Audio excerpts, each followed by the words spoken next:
అనుగ్రహించు మహిమను పొందలేకపోవచ్చు.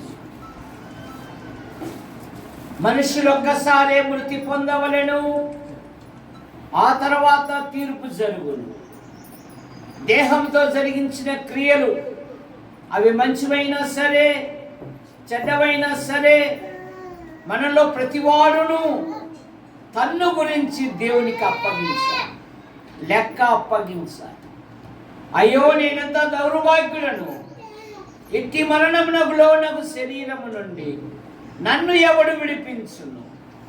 మానవుల పాపముల నుండి, మానవుల దోషముల నుండి, మానవుల అపరాధముల నుండి దేవుడే యేసుక్రీస్తు నామములో ఈ లోకానికి వచ్చి సర్వ ప్రజల పాప నివారణ కొరకై ఆయన శిలువలో బలియాగమయ్యాడు.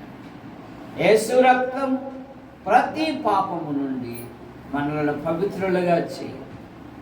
నా మాట విని నన్ను పంపిన వాని యందు విశ్వాసముంచు ప్రతివాడు నిత్య జీవము గలవాడు.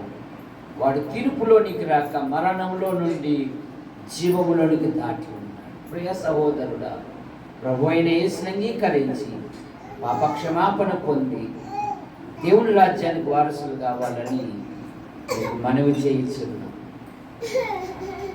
Okay, stop.